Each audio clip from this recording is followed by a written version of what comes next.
Hey, so I finally decided to make a full video guide on Profit Taker. This guide will showcase the new updated Chroma setup for credit farming, as a few things have changed since the last relevant guide was made.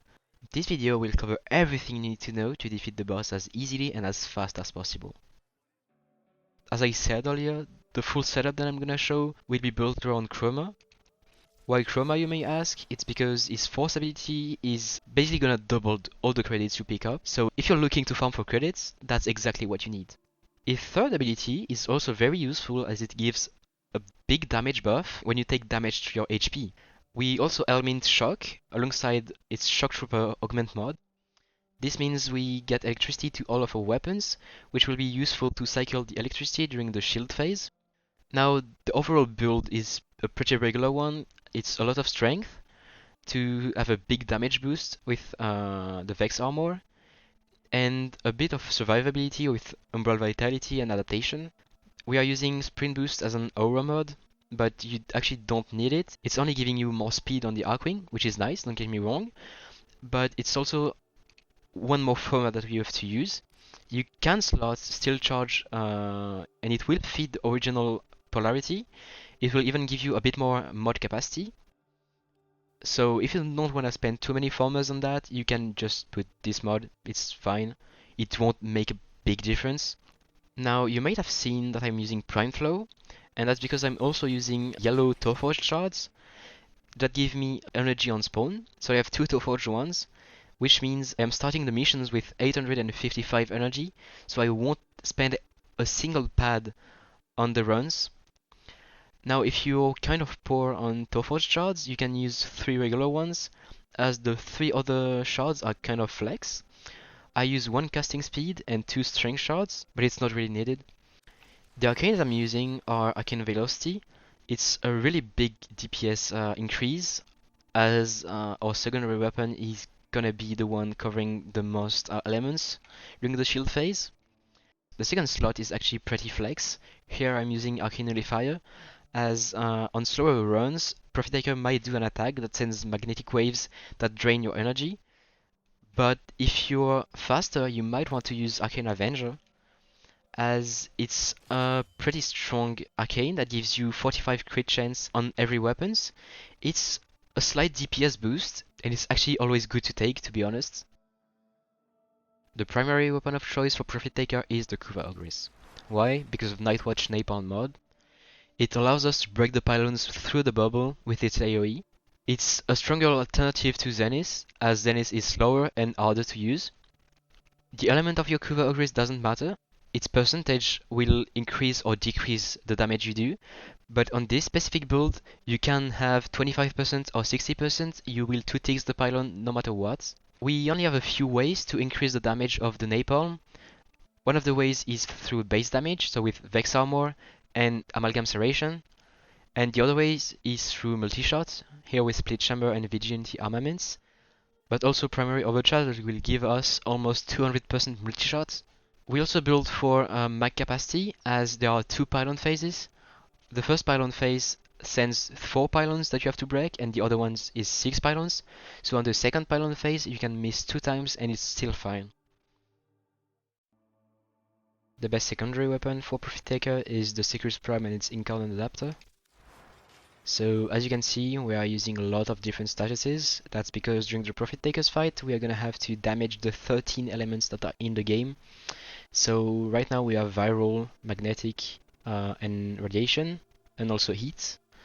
Along with the IPS, so Impact, Puncture, and Slash. The more DPS oriented mods are Critical Chance, Critical Damage, and Multi-Shots, but no base damage, and that's because as a general rule, when we use Chroma, we are getting the buff from Vex Armor, and this buff is around 1000% base damage, so adding more base damage is not as useful as adding more multipliers, such as crit damage or anti-faction.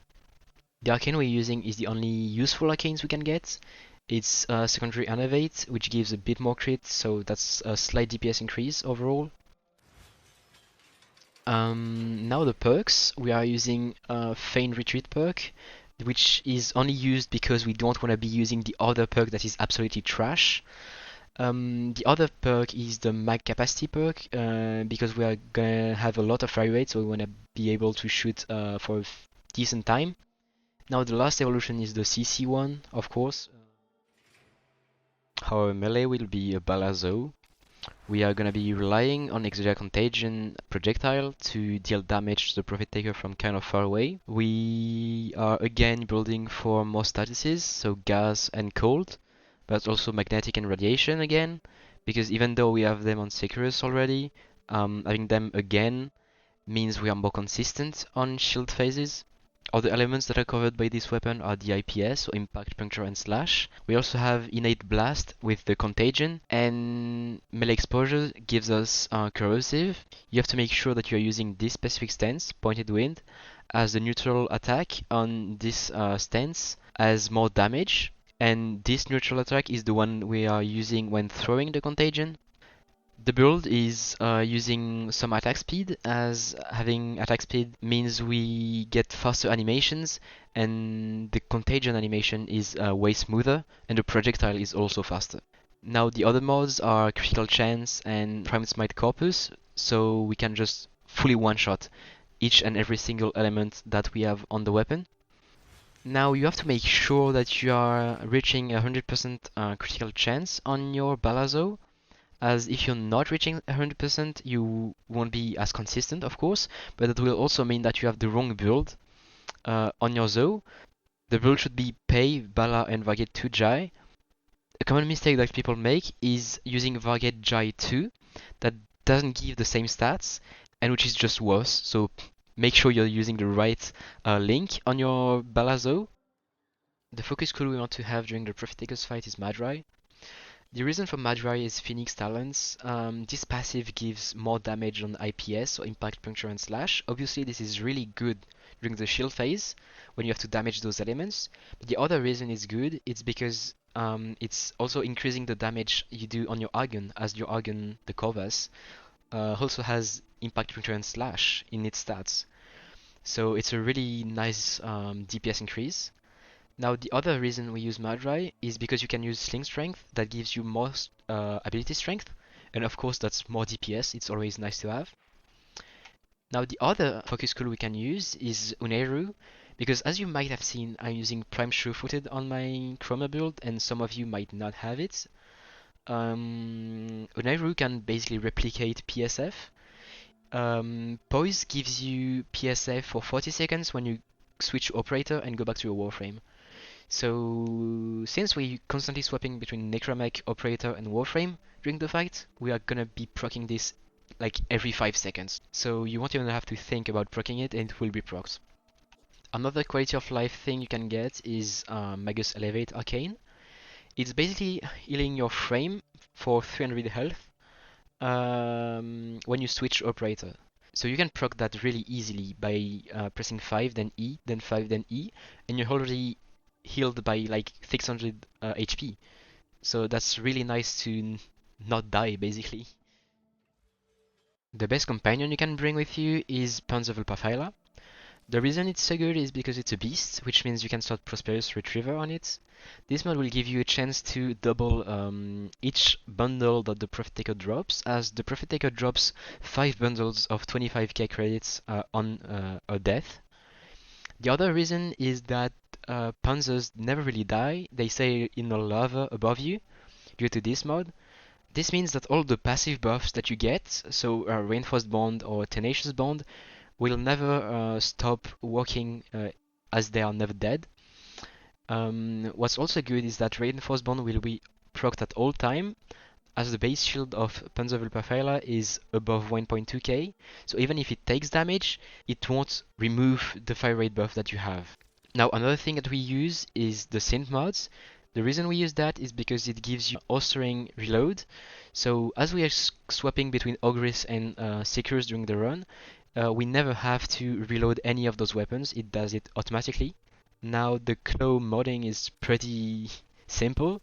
The posture is elusive posture because we don't want to have our pet running around and triggering any bad animations on the Profit Taker, such as the slam. And we use bites to reach above 50% critical chance to get the buff from Tenacious Bond. That's pretty much it. Okay, quickly I want to talk about the Gearwheel. This is a very important thing in general, like in the game, but it's even more important in Profit Taker as we're gonna be using the Archwing, the Necramech, and the On-Call Crew, which I'll talk about a bit later. And those things are gonna be used multiple times a run. So having binds that you can just like press one key and it deploys them is really nice for the time save, and it's just overall easier. Now the other thing is we're gonna be using a decaying dragon key. It's not the most important part of the run, but using it reduces your shield gate time and your shield overall. So that means you can take damage to health faster, which means you can stack Vex armor faster at the start. The Archwing we use in this setup is actually not random. We use Itzal for a few reasons. The first is that it's the fastest Archwing in the game, which means you spend less time going to the Profit Taker and coming back from it, leading to overall faster cycles. And the other reason is that it has the biggest energy pool out of all the Archwings. So it's really important because we are using primary overcharge on our Ogris, and during pylons we are using Ogris and Itzal. So we are gonna get like close to 200% bonus multi-shot. That's actually a pretty significant damage buff to the pylons. On this setup we're gonna be using the mech and a Corvas to deal with the legs. First of all, don't use the primed Corvus. The prime version of the Corvus is completely bugged and the hitboxes on the legs are completely fucked.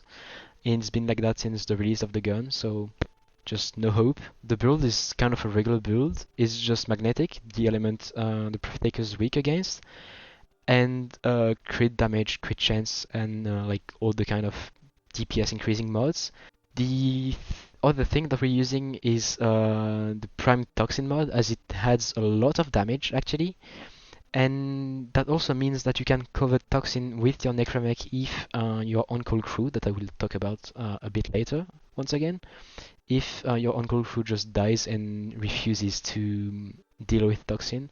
The primary arcane that we are starting on that is primary overcharge, and the secondary arcane is secondary enervate. That means we will get a bit more orange crits, and that makes the legs a bit more consistent. Because Corvus is just shotgun, so sometimes some pellets just don't hit, and those pellets not hitting will be like not as important if you get more crit damage on the pellets you actually hit.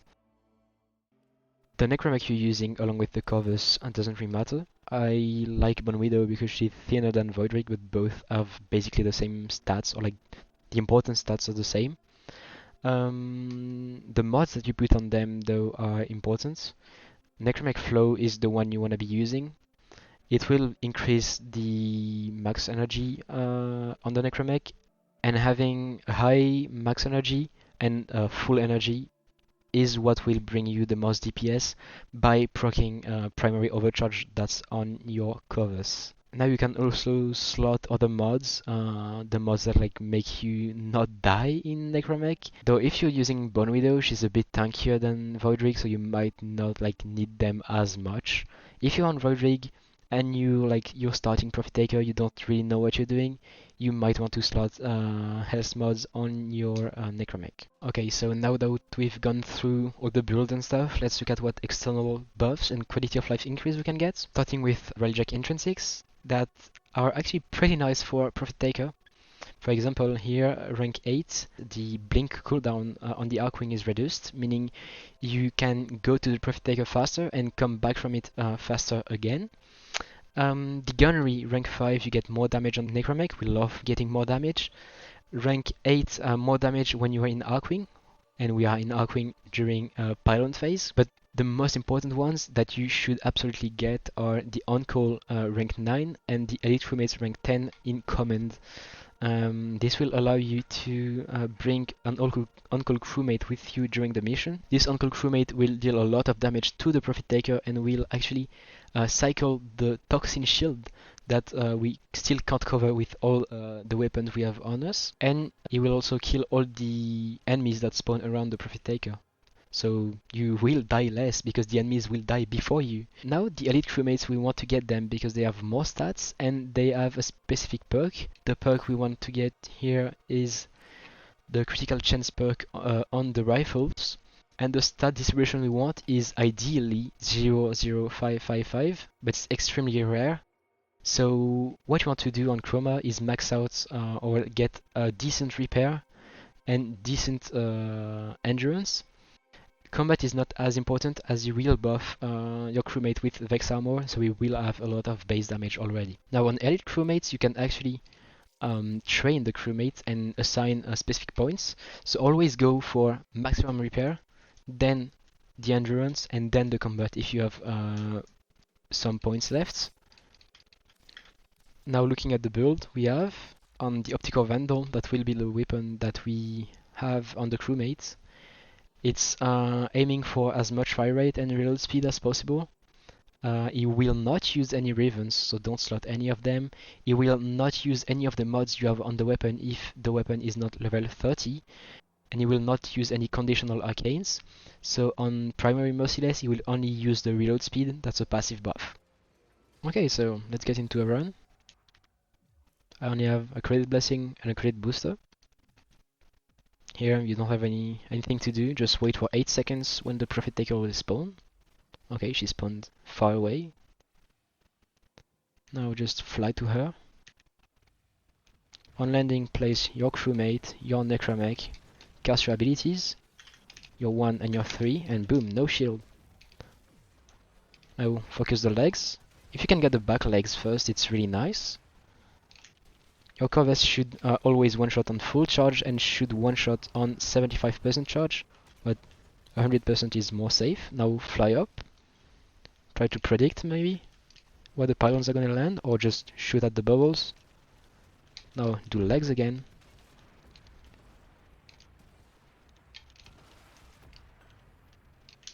Now a shield. As you can see, my crewmate shot the tox. Contagion is just jump, jump, aim glide and shoot. It's as easy as that. With some practice you will destroy the shields in only a few seconds. Here I'm getting low, just Magus elevate. Now try to predict the pylons. Oh, I missed this one, okay. Now, see, one shot. Now shoot the legs again. And he's dead. Never mind, she's dead. 130. Pretty easy actually. Now look for this electric field. If you're host, you'll see it. If you're not host, look for this leg and place it here when it touches the ground, and you'll always boost the credits. You'll never miss it. Now make sure to not die, to not fly in Arcwing, to not move too far from your effigy. If you do that, the effigy will despawn and you will not double the credits. Oh. And just like that, 2 minute 5, 700 credits, 700,000 credits, and that would have been 1.4 million on Credit Weekend. Thank you for watching. If you have any questions, leave a comment and I'll do my best to answer. I linked in the description the written Profit Taker guide. It is currently being updated by the wonderful Profit Taker community. I will also put a link to the dedicated Discord server for the Profit Taker community. And if you like this guide, you might also like Warframe speedrun. So take a look at my channel, you might find some speedruns you like. Bye!